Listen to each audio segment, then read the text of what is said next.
What is going on, everybody? Welcome back to the Cosmic Wonder, where we talk all things Marvel and MCU. I'm your host, Warren Thompson, and something really major has happened in the MCU. And if you haven't seen Miss Marvel Episode 6, we are going to be talking about some spoilers, not about how it ends, but a very specific scene involving, spoiler alert, mutants. Now, even if you haven't seen Miss Marvel Episode 6, you have probably heard the news online somewhere. This is one of the biggest announcements ever in Marvel history. The mutants are finally in the MCU. So pretty much everybody is talking about it because it is super exciting. But today we actually have a little bit of plot details about how the mutants will actually be in the MCU. And it looks like they're going to be a threat to society like they have been in so many storylines. We also have an idea of what their origin could be like in the MCU, which has been a big mystery ever since the Disney-Fox merger. And some of this news is coming from Marvel.com and Miss Marvel head writer and executive producer Bisha K. Ali. So it doesn't really get much more official than that. And in this video, we'll try to answer the question, have the mutants been in the MCU the whole time? In which it looks like we pretty much do have an answer to that. And we're also going to talk about how this may not be a true origin story of each member of the X-Men. And this might not build up like the Avengers did originally, but the X-Men could already exist as a team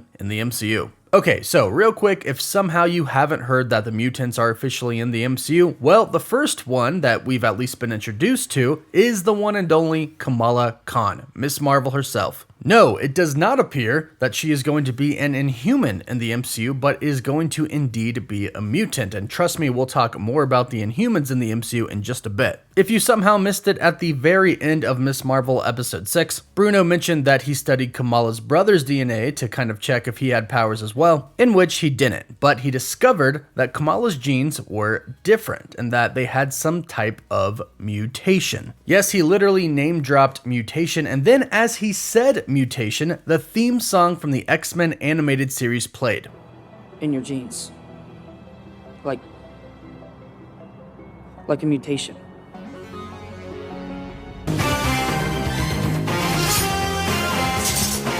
And to top it all off, in the credits, we can actually see it is officially confirmed. It literally credits the X-Men 97 theme. Also, Marvel.com confirms this, which we'll talk about in just a bit. But first, let's talk about a key plot point of the mutants and the X-Men being in the MCU now, which is they probably are not going to get along with society, and society is probably going to view them as a threat, which is a pretty common storyline for the X-Men. This is severely hinted at after Bruno tells Kamala that her genes have some sort of a mutation, where Kamala then replies with, whatever it is, it's just gonna be another label. This implies that a label is indeed going to be coming with the mutants, and that typically isn't good. There's always been a big number of the human population, specifically governments, that typically hate mutants. In fact, we have several storylines that come from this fact, and it seems like the MCU is going to be no different. Just another label implies that mutants will be labeled, and it doesn't sound like that's going to be a good label. People look up to superheroes in the MCU, but now we have groups like the DODC who are seemingly hunting down enhanced individuals and even shooting at enhanced individuals that they know are kids. So we're already kind of seeing enhanced individuals being viewed as threats. This is probably going to be amplified when the mutants make their way into the MCU, which they already have now. But when we start to see more and see some really powerful mutants, some that can, walk through walls, or read people's minds, or control magnetic things, the governments of the world and society might start to feel threatened. Somewhat of the premise and storyline of the original X-Men trilogy. Yes, mutants and other enhanced individuals and superheroes can be good, but what is to stop them from doing bad? This is actually a pretty huge story arc of the X-Men story, and is one big factor that causes a rift between Professor Xavier and Magneto. And it looks like the MCU will be no different. Now, does this mean that we're going to be getting a true origin story of the X-Men and each individual mutant? Not necessarily.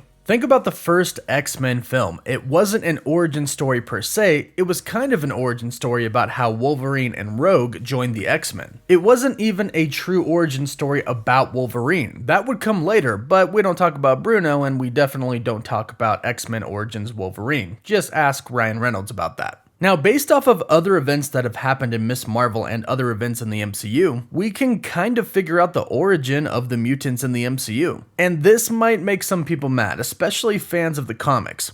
Put simply, the mutants are derived from the Celestials experimenting on the human race. Now, originally, this is how we got the Eternals, but they completely changed their origin in the movie. Instead of the Celestials experimenting on humans and enhancing them, making them Celestials, the Celestials essentially created androids. This was a really big change in the movies from the comics. That's one event that happened. The other is that they pretty much changed Kamala Khan's origin story to make it to where she is not an Inhuman, but in fact a mutant. And if you're wondering why they did this and how this works, well, they actually explained it in an article on Marvel.com. This article was released shortly after Ms. Marvel episode 6 dropped, and it is with head writer and executive producer Bisha K. Ali, like I mentioned before, and she exclaims, "Oh my gosh, it was the best day of my life," when she got this news. However, she revealed that this wasn't always the plan from the beginning of the show. She said, "I feel so excited as a viewer of my show. The Bisha teen fangirl in me is like, I can't believe it." And she continues to say, "And the fact that it's Kamala, it's her. It's like her wildest dream already came true over the show, gaining powers, but then we just gave her one more bit of the dream. It's incredible. I'm overjoyed." And as far as the decision to make her a mutant goes, she says that she didn't find out until she received the final draft of the final episode. She says,